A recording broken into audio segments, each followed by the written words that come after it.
Sorry po. I just saw this picture. Yeah, sa YouTube, sa Facebook, no? Minamalat po ako. Ang laman po talaga niyan ay yun po nakalagay dyan na willing ba kayo magpapugot. So yan na po ngayon ang mga marami na po nakakaalam ng tungkol diyan.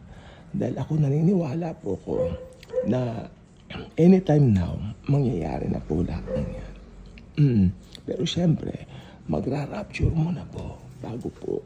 Sorry, talaga wala akong boses pero pinipilit ko. Magra-rapture muna po. Huwag niyong kakaligtaan na magra-rapture muna. Kukunin muna tayo mga mananampalataya bago mangyari ang pugutan na yan. So, huwag ninyong iisipin na itong mga pangit na nangyayari ngayon sa ating mundo ay ito na po yung tribulation. Mali po yun. Ang mga pangyayaring ito po ay parang palasap. Alam niyo yung parang patikim para sa kung ano ba. Pero malayo po. Maski sabihin patikim. Marami po kasi ako nainom akong malamig. Kaninang madaling mga umaga, malamig agad ang ininom ko. Tapos naligo ako. Ay, wala akong boses kanina. Buti ngayon lumalabas na yung boses ko. Sakit ko po ito simula bata pa ako.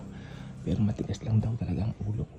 Hindi ko po talaga matanggal. Hindi mo na malamig. So, ayun. So, ayan. Yan po talaga. Mangyayari po talaga yan. So, yung pagpapapugot ng ulo, yan po ay tinatawag na grace pa rin. Pagdating po nung time na yun. Kasi, di ba, mabait talaga ang Diyos. Nagpo-provide siya ng way. Kasi gusto nga niya lahat maligtas.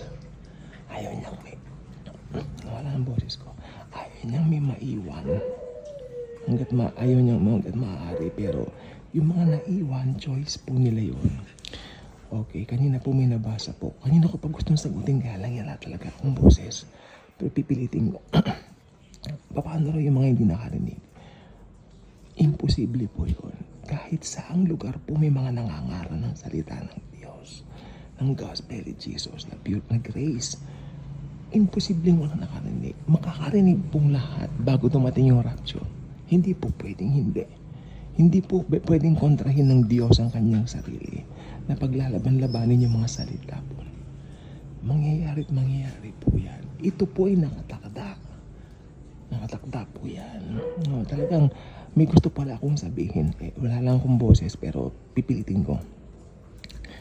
Meron po kaming kilala mga post-trib dati. Ngayon po, pre-trib na po sila. Alam niyo yung sabi po nila, dahil po sa pag-aaral, napatunayan nila, totoo ang pre-trib rapture. Amen. So praise the Lord for that. Palakpakan natin si Lord. Parang nakakaloka na palakpakan si Lord ako pero wala naman akong boses na malakas. Palakpakan pa rin. Palakpak. Diba? Tinatawa ko na lang po pero mahirap ang walang boses. Pag pinagpe-pray ko, wag mamaga ang lalamunan ko kasi matangal ako. Pero kung wala man akong boses, makakapag-post ako. Yung mga dati pa, hahanapin ko yung mga nagala ko ng mga lumang mga files ko. To put it here. Ayaw ko naman po pero kailangan ko sabihin ito sa inyo. Ito, wala pong pwedeng ipag-excuse ay sino man. Hindi pwede sabihin na hindi ako nakarinig. Wala akong narinig na gospel. Hindi pwede sabihin yan. Mangyayari yan. Opo, talagang makakarinig lahat. Yung mga paano yung mga nasa katutubo, may magsasabi rin po dyan sa kanilang wika. Magaling ang Diyos. Hindi na po natin problema yon. Ang isipin po natin, mangyayari po ito. At pag-pray niyo bumalik ang boses ko, pinayuhan ako ng kasama ko kanina. Inom daw ako ng mainit na tsaa or kape or something. Kasi may mga problema lang daw na nangyagagatoy kasi siya. Sabi ko naman, ayos lang, sanay na rin ako diba? Especially nung January, early this year.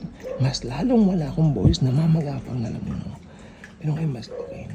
Yun lang po gusto ko sabihin. Totoo ang pre-trib rapture. Kalain nyo yung mga taong yun. Ang tagal nilang pinanghawakan niya. Post-trib. Pero ngayon, sila po ay pre-trib na. Okay, bye-bye. Sige na lang. Sige po, sige po.